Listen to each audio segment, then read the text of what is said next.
What is up, YouTube? Welcome back to a Life Changers video, and this is number 19.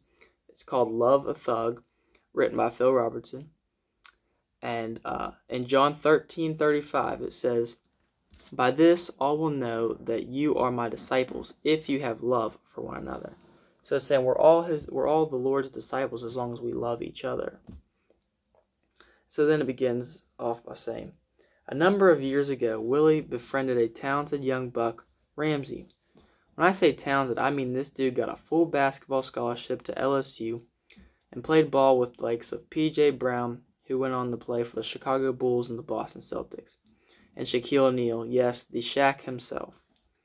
During his freshman semester, Ramsey was running strong with a 4.0 grade point average to boot. But when he got the news that his younger brother had been suddenly killed in a car wreck, Ramsey was devastated. He lost his focus and started drugging, drinking, and chasing women.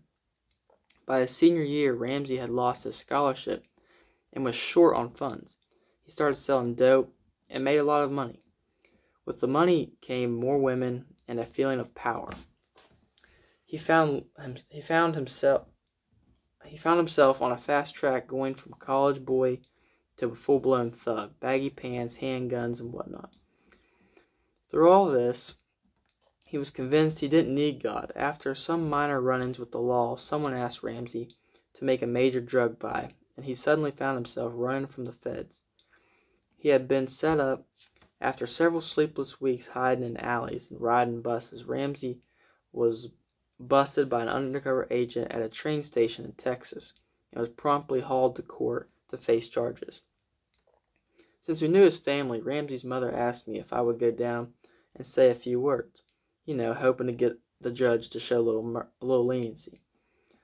I pledged to do my best. During the trial, the prosecuting attorney asked, "Mr. Robertson, do you have any problem with the state of Texas dispensing justice to drug dealers?" "Oh, no, I don't have any problem with that at all," I said. "I'm looking for mercy on this man's behalf since we've known the family. He's a good kid who just strayed from the path." "He's not the same guy you thought he was," he replied. They cut him no slack. Bam. The judge hit the gavel and gave him 15 years.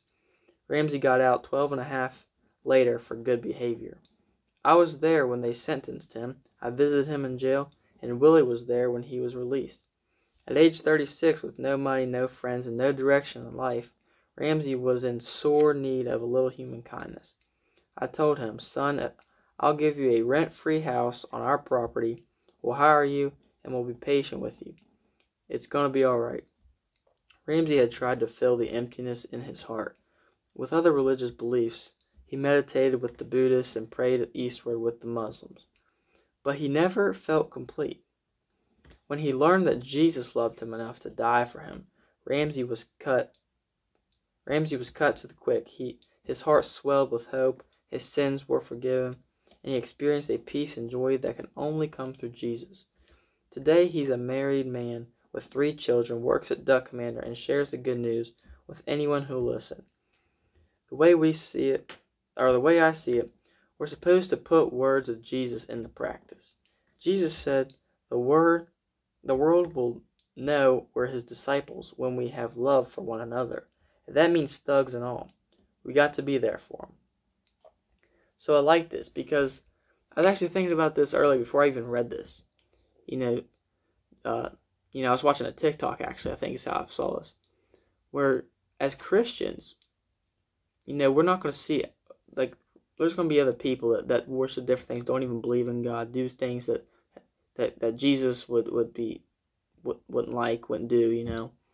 doing things that aren't godly and just bad things that, Christians, just don't do.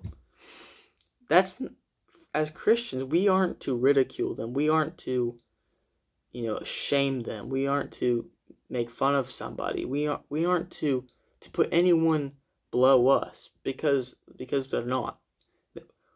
We are all equal to Jesus. If you're a Christian, you're just as equally as important to someone who doesn't even believe in it. But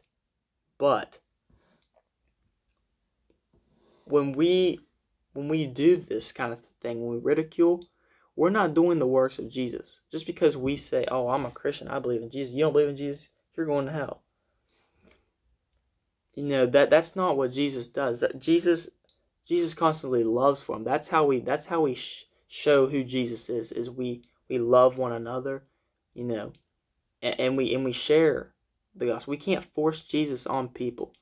We can all we have is our mouth and to share it with people. That's all we can do. We can't force it on somebody.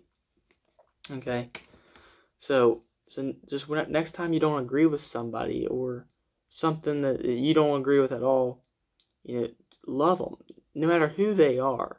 God made them. You can't save everybody, But like in this story, it says, have love for one another, and that means thugs know everybody. That's a good example. They showed love to this guy, even though a lot of people didn't. He didn't have anywhere else to. He didn't have anything to look forward to in life after he got done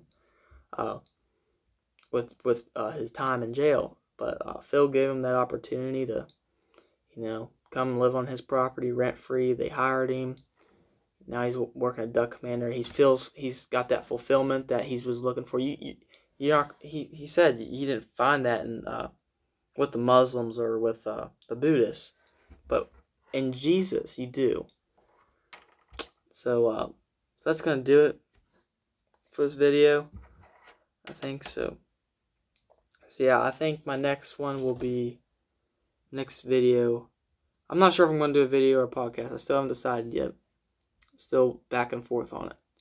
So I'm not sure what my next video is going to be or the next podcast. We'll just have to play it by ear, I guess. I don't know. I'll have to decide here sometime soon. But anyways, if you guys like this video, give it a thumbs up. Share it with somebody. I'd appreciate that. So yeah, thank you guys for watching, and I'll catch you guys next time. God bless y'all.